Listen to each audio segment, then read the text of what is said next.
नमस्कार, मैं हूं मोहित चौधरी और आप सभी का स्वागत है जस्ट इंडिया में। खबरों का रुख करें, लेकिन उससे पहले इस वक्त की हेडलाइंस के प्रायोजक हैं आरोग्य मास्क लगाएं, कोरोना से सुरक्षित रहें। Oscar super speciality hospital and trauma centre, रंश किया showroom in Rohtak and Bahadurgarh. Showroom पर आइए, टेस्ट ड्राइव ले और गाड़ी बुक कराएं।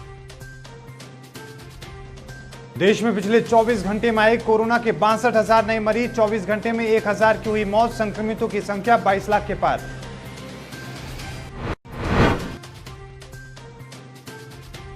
हरियाणा में कोरोना वायरस से 9 और लोगों की हुई मौत। सामने आए करीब 800 संक्रमित। 41,000 के पार हुई संक्रमितों की संख्या।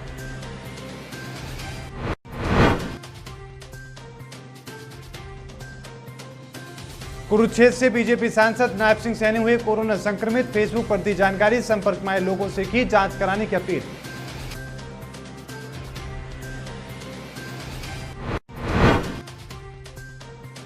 और हरियाणा में अब मोबाइल की तरह रिचार्ज हुआ करेंगे बिजली के कनेक्शन। स्मार्ट मीटर पर 5% सस्ती मिलेगी बिजली।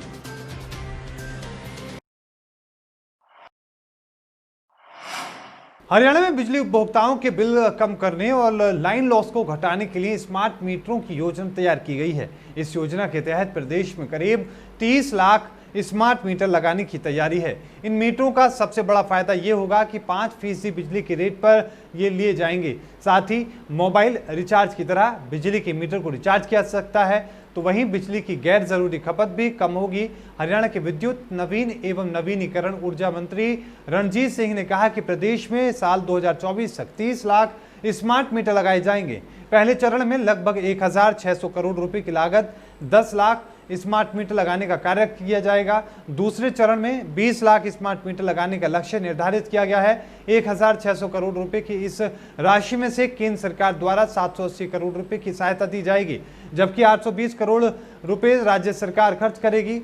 HIRC ने प्रीपेड मीटर व्यवस्था शुरू करने के लिए बिजली वितरण कंपनियों के प्रस्ताव को मंजूरी दे दी है। इसने प्रीपेड सुविधाओं को लाभ उठाने वाले उपभोक्ताओं के लिए लागू टैरिफ पर 5% की छूट प्रदान की है। ये निर्णय बिल्डिंग और संग्रह दक्षता में सुधार के लिए कारगर साबित होगा।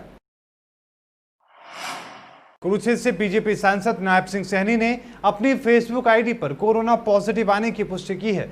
उन्होंने कुछ दिन पहले तक अपने संपर्क में आने वाले लोगों को घर पर क्वारंटाइन होने और आवश्यकता अनुसार अपनी जांच कराने की अपील की है। सांसद नायब सिंह सैनी ने अपने फेसबुक आईडी पर रात 8 बजे लिखा कि मुझे कोरोना के शुरुआती लक्षण दिख रहे हैं, जिसके चलते मैंने अपनी कोविड-19 की जांच कराई है। जांच में मेरी रिपोर्ट कोरोना पॉजिटिव आई है। मुझसे संपर्क में आने वाले सभी लोगों से मेरा निवेदन है कि वो निर्देश अनुसार स्वयं को क्वारंटाइन कर लें और आवश्यकता अनुसार अपनी जांच करा लें। उन्होंने आगे लिखा कि डॉक्टर की सलाह पर मैं वर्तमान में अपने आवास पर होम क्वारंटाइन हूं। मेरा सभी प्रदेशवासियों से निवेदन है कि पूरी सावधानी बरतें और सरकार के दिशा निर्देशों का सख्ती से पालन करें। भारत में कोरोना संक्रमण सबसे तेजी से फैल रहा है। देश में कुल संक्रमितों की संख्या 22 लाख के पार पहुंच चुकी है। स्वास्थ्य मंत्रालय के ताजा आंकड़ों के मुताबिक देश में अब तक 22,15,074 लोग कोरोना से संक्रमित हो चुके हैं। इनमें से 44,386 लोगों की मौत हो चुकी है, जबकि 15,35,000 लोग ठीक हो चुके हैं। पिछले 24 घंटों में कोरोना वायरस के 62,000 नए मामले सामने आए हैं और 1,007 लोगों की मौत हुई है। यह आंकड़ा दुनिया में सबसे ज्यादा है। अमेरिका और ब्राजील में 47,849 और 22,213 मामले सामने आए। वहीं 534 और 593 लोगों की मौत हुई। ये चौथा दिन है जब भारत में 60,000 से ज्यादा मामले दर्ज किए गए हैं। कोरोना संक्रमितों की संख्या के हिसाब से भारत दुनिया का तीसरा सबसे प्रभावित देश है। अमेरिका ब्राजील के बाद कोरोना महामारी से सबसे ज्यादा प्रभावित भारत है। लेकिन अगर प्रति 10 लाख आबादी पर संक्रमित मामलों और मृत्यु दर की बात करें तो अन्य देशों की तुलना में भारत की स्थिति बहुत बेहतर है। भारत से ज्यादा मामले अमेरिका ब्राजील में हैं। देश में कोरोना मामले बढ़ने की रफ्तार भी दुनिया के तीसरे नंबर पर बनी हुई है। हरियाणा में कोरोना वायरस के कारण 9 और लोगों ने दम तोड़ दिया है, जबकि 792 अन्य लोगों में कोविड-19 संक्रमण पाया गया है। स्वास्थ्य विभाग के मुताबिक राज्य में कोरोना वायरस से कुल 483 लोगों की मौत हो चुकी है और कुल संक्रमितों की संख्या 41,635 हो चुकी है। कुल मामलों में 10,129 मरीज फरीदाबाद से सामने निकल कर आए हैं। आपको ये भी बता दें कि फरीदाबाद सबसे ज्यादा प्रभावित जिलों में सबसे ऊपर है। विभाग के दैनिक बुलेटिन के मुताबिक यमुनानगर में 5, कुरुक्षेत्र में 2, सोनीपत और फरीदाबाद में 1-1 मरीज की मौत हुई है। फरीदाबाद जिले में सिर्फ सबसे ज्यादा मामले ही नहीं बल्कि सबसे ज्यादा यानी कि 141 लोगों की मौत भी हुई है। गुरुग्राम में 9,728 मामले सामने आए और 125 मरीजों की मौत हो चुकी है। हरियाणा के पूर्व मुख्यमंत्री और नेता प्रतिपक्ष भूपेंद्र सिंह हुड्डा ने युवा कांग्रेस के स्थापना दिवस के मौके पर बधाई दी है। हुड्डा ने कहा कि भारतीय युवा कांग्रेस हमारे संगठन की वो नर्सरी है जहां से निकलकर हजारों युवाओं ने देश का नेतृत्व किया है। उन्होंने देश के विकास में अपना अहम योगदान दिया है। मैंने भी अपने राजनीतिक जीवन की शुरुआत युवा कांग्रेस से ही की थी, इसलिए इस युवा इकाई से मेरा हमेशा विशेष लगाव रहा है।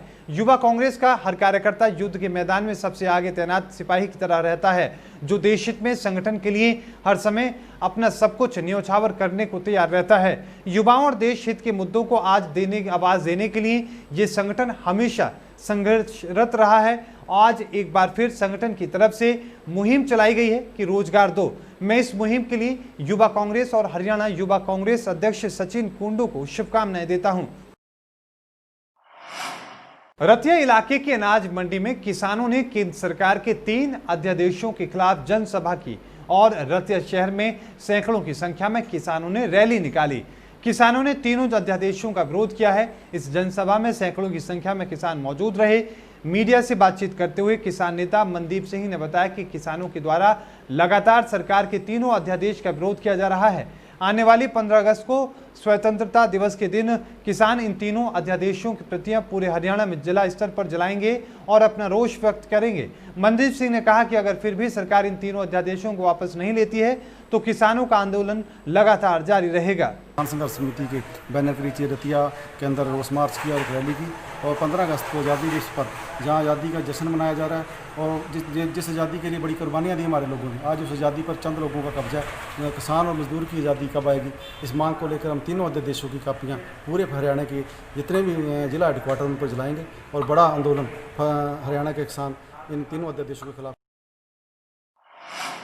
यमुनानगर में प्राइवेट बस बनी कोचिंग सेंटर। तस्वीरें यमुनानगर की हैं जहां पर एक कोचिंग सेंटर के संचालक ने बस को कोचिंग सेंटर बनाकर उसमें कोचिंग क्लास लगा डाली। बस को कोचिंग सेंटर बनाने के पीछे उद्देश्य है कि सरकार तक ये संदेश जाए कि जब हरियाणा रोडवेज की बस वामन सवारियों के साथ चल सकती है तो कोचिंग सेंटर क्यों नहीं चल सकते। उनकी मांग है कि सरकार ने जब सब कुछ खोल दिया तो कोचिंग सेंटर भी खोले जाने चाहिए।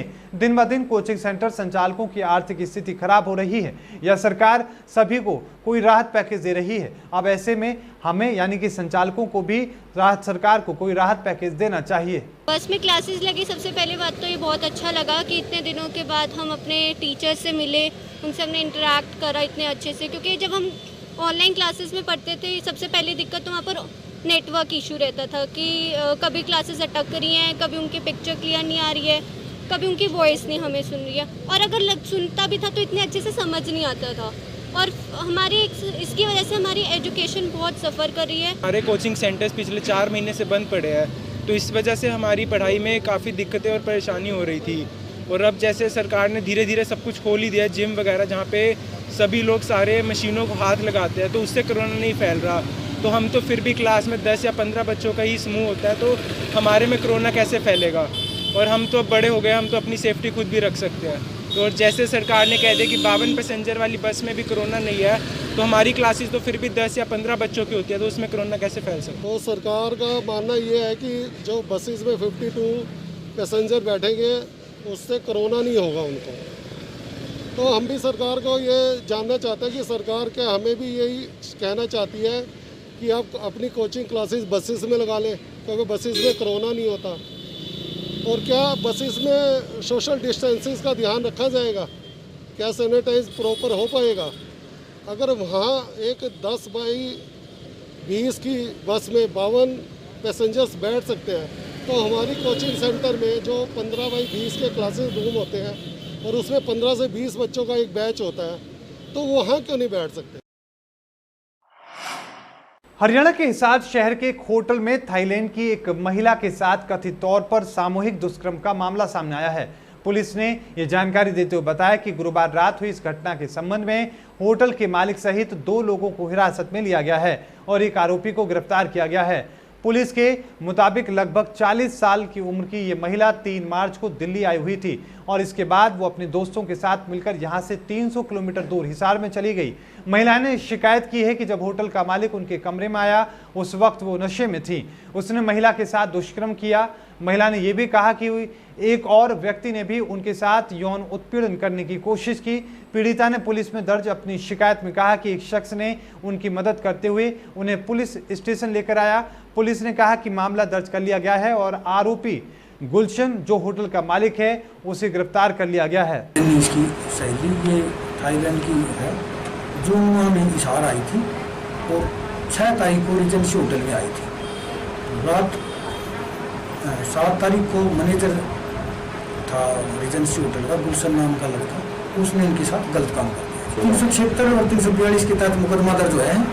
वहाँ एक तो बाइनी में एक अननोन के खिलाफ करवाया है, बाकी अभी तक एक को गिरफ्तार कराया, बाकी तक।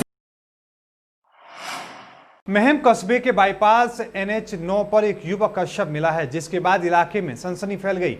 शव मिलने से सूचना पर पुलिस मौके पर पहुंची और पुलिस टीम के साथ FSL इंचार्ज सरोज दहिया भी मौके पर पहुंची और मामले की जांच पड़ताल शुरू की गई। शव पर चोटों के निशान पाए गए हैं। युवक की पहचान गांव 7 रोड जिला हिसार के संजय पुत्र हवा सिंह के रूप में हुई है। मृतक की जेब में रखी RC से पहचान हो पाई है। जांच अधिकारी SI भूप सिंह ने बताया कि RC से मृतक की पहचान हो पाई है और परिजनों को इसकी सूचना दे दी गई है। उन्होंने बताया कि मृतक के मुंह और सिर पर काफी चोटों के निशान हैं, वहीं कई जगह पर गुम चोट के निशान भी पाए गए हैं। फिलहाल परिजनों के आने के बाद शव को पोस्टमार्टम के लिए भेज दिया गया। सर, हमें सूचना मिली थी, वही किसी ने टेलीफोन किया कि भाई एक डेड बॉडी पड़ी है और आकर देखा तो हमने भाई इस पर चोटों के निशान मिले हैं और इसकी छानबीन करी तो इसका RC मिली जो संजय पुत्र हवा सिंह के नाम हिसार के नाम है और उसको FSL टीम भी आई है, उसने भी छानबीन करी है और इसके परिवार। खबरों के प्रायोजक थे Pramod trading company, tiles, sanitary ware, Ghanipura, Jhajjar road, Rohtak. Asian colour coated Ispat limited. Be Fast Fit, India's fastest growing fitness chain, now at Rohtak D Park. Corona महामारी से लड़ने के लिए आरोग्य मास्क लाया है आपके लिए सबसे आधुनिक मास्क। इसके साथ ही आपको मिलेगी आधुनिक PPE किट, वो भी बहुत ही सस्ते रेट पर।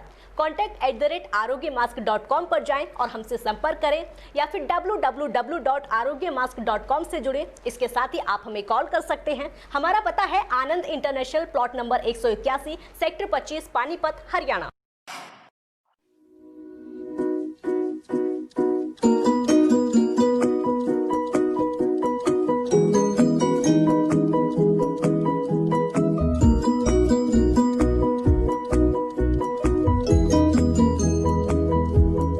मेडिफिल इंटरनेशनल, 7 शीतल कॉम्प्लेक्स, सुभाष नगर, रोहतक।